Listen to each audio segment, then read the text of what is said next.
ಎಲ್ರಿಗೂ ನಮಸ್ಕಾರ. ಬಾಲ್ಯದ ನೆನಪುಗಳು ಸರಣಿ 3ಕ್ಕೆ ಸ್ವಾಗತ. ಇಂದಿನ ಕಥಾವಸ್ತು ಸೈಕಲ್.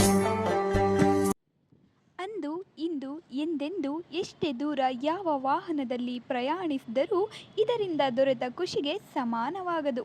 ಇಂದು 2 ಗಾಲಿಯ ಸೈಕಲ್ನಲ್ಲಿ ನವ ಮಾರ್ಪಾಡುಗಳು ಆಗಿರಬಹುದು. ಹಳೆಯ ಸೈಕಲ್ಗಳು ಮನೆಯ ಯಾವುದೋ ಮೂಲೆಯನ್ನೋ ಗುಜರಿ ಅಂಗಡಿಗಳನ್ನು ಸೇರಿ ಎಷ್ಟೋ ಕಾಲವಾಗಿರಬಹುದು.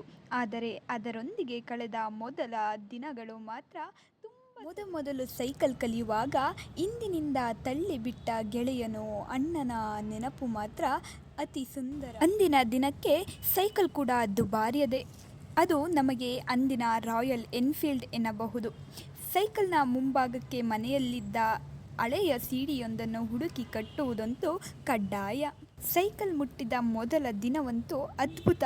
ಯಾಕೆಂದರೆ ಇಂದು ಜೀವನದ ಸಣ್ಣ ಸೋಲುಗಳನ್ನು ಕಂಡ ಕೂಡಲೇ ಡಿಪ್ರೆಷನ್ಗೆ ಹೋಗುವ ನಾವು ಸೈಕಲ್ ಕಲಿಯುವಾಗ ಅದೆಷ್ಟು ಬಾರಿ ಬಿದ್ದರೂ ಮತ್ತೆ ಕಲಿಯಬೇಕೆಂಬುವ ಹಠ ಇರುತ್ತಿತ್ತು. ಒಂದು ಬಾರಿ ಆಗಿಲ್ಲವೆಂದರೆ ಇನ್ನೊಂದು ಬಾರಿ ಎನ್ನುತ್ತಿದ್ದೆವು. ಮೊದಲ ಸೋಲು ಗೆಲುವಿನ ಆಟವದು. ಸೈಕಲ್ನ 2 ಚಕ್ರಗಳಂತೆ ಬದುಕಿನಲ್ಲಿ ಸಮಯ ಹಾಗೂ ಅವಕಾಶ ಅವೆರಡನ್ನು ಬೆಸೆದಿರುವ ಚೈನ್ ನಮ್ಮ ದಿನನಿತ್ಯದ ಜೀವನ. ಹೊಗೆ ಬಿಡದೆ ಪೆಟ್ರೋಲಿಯಂ ನಿರೀಕ್ಷೆ ಇಲ್ಲದೆ ನಡೆಯುವ ದ್ವಿಚಕ್ರ ಪರಿಸರ ಸ್ನೇಹಿ ರಥ ನಮಗೆ ಮೊದಲ ಸಂಚಾರಿ ಸ್ನೇಹಿತ. ಅದೇ ಸೈಕಲ್ನಲ್ಲಿ ತಾನೇ ಮೊದಲ ಡಬಲ್ ತ್ರಿಬಲ್ ರೈಡಿಂಗ್ಗಳು ಹೋಗಿದ್ದು. ಅದೇ ಸೈಕಲ್ ಸವಾಸದಿಂದಲೇ ತಾನೇ ಮನೆಯಲ್ಲಿ ಏಟು ತಿಂದದ್ದು, ಗೆಳೆಯರ ಸೈಕಲ್ ಪಂಚರ್ ಮಾಡಿದ್ದು. ಹಬ್ಬ, ಸೈಕಲ್ ಎಂದರೆ ಸುಂದರ ನೆನಪುಗಳ ತಾಣ. ಸೈಕಲ್ ಕೇವಲ ನೆನಪುಗಳ ಬುಟ್ಟಿಯಲ್ಲ, ಸರಳ ಜೀವನದ ಏಕಮಾತ್ರ ಸಾಧನವಾಗಿತ್ತು. ಹೀಗೆಯ ದಿನಗಳೆಂದರೆ ಬರುತ್ತಿದ್ದ ಐಸ್ ಕ್ಯಾಂಡಿ ಹಣ್ಣ,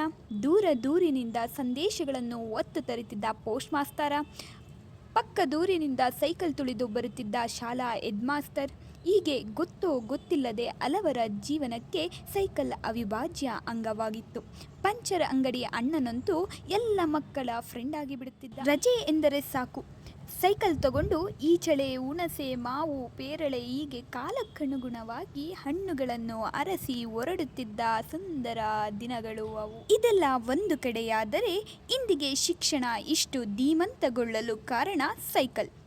ದೂರಿನ ಶಾಲೆಗೆ ಸೈಕಲ್ ಅತಿ ಮುಖ್ಯವಾಗಿತ್ತು. ಇದರಿಂದ ಹೆಣ್ಣು ಮಕ್ಕಳು ಶಾಲೆಯ ಮೆಟ್ಟಿಲೇರಿದ್ದು. ಅಂದು ಸರ್ಕಾರಿ ಶಾಲೆಯಲ್ಲಿ ಕೊಡುತ್ತಿದ್ದ ಸೈಕಲ್ ಮುಖ್ಯ ಆಕರ್ಷಕವಾಗಿತ್ತು. ಈ ರೀತಿ ಜೀವನ ಬಂಡಿ ಸಾಗಲು ಮುಖ್ಯ ಬಂಡಿಯಾಗಿದ್ದ ಸೈಕಲ್ ಇಂದು ಅಜ್ಜ ಅಜ್ಜಿಗಳಂತೆ ಕಣ್ಮರೆಯಾಗುತ್ತಿದೆ. ಸೈಕಲ್ ಎಂಬುದು ಒಂದು ಕ್ರೀಡೆಯಷ್ಟೇ ಎಂಬುವಷ್ಟರ ಮಟ್ಟಿಗೆ ಬದಲಾಗುತ್ತಿದೆ. ಸಮಯ ಮಾಡಿಕೊಂಡು ಒಂದೊಮ್ಮೆ ನಿಮ್ಮ ಮೊದಲ ರಥವನ್ನೇರಿ ಊರು ಸುತ್ತಿ ಕಳೆದ ಬಾಲ್ಯವನ್ನು ಹಾಗೂ ಅದರ ಅವಿಭಾಜ್ಯ ಅಂಗವಾದ ಮರೆಯಲಾಗದ ಸ್ನೇಹಿತರನ್ನು ನೋಡಿ ಬನ್ನಿ. ಎಷ್ಟೇ ಬದಲಾದರೂ ಇಂದಿಗೂ ಪರಿಸರ ಹಾನಿ ಮಾಡದ ಸೈಕಲ್ನಿಂದ ಪರಿಸರ ಪ್ರೇಮವನ್ನು ಕಲಿತು ಮತ್ತೊಮ್ಮೆ ಸೈಕಲ್ ಏರೋಣ. ಧನ್ಯವಾದಗಳು. ಮತ್ತೆ ಸಿಗುವ.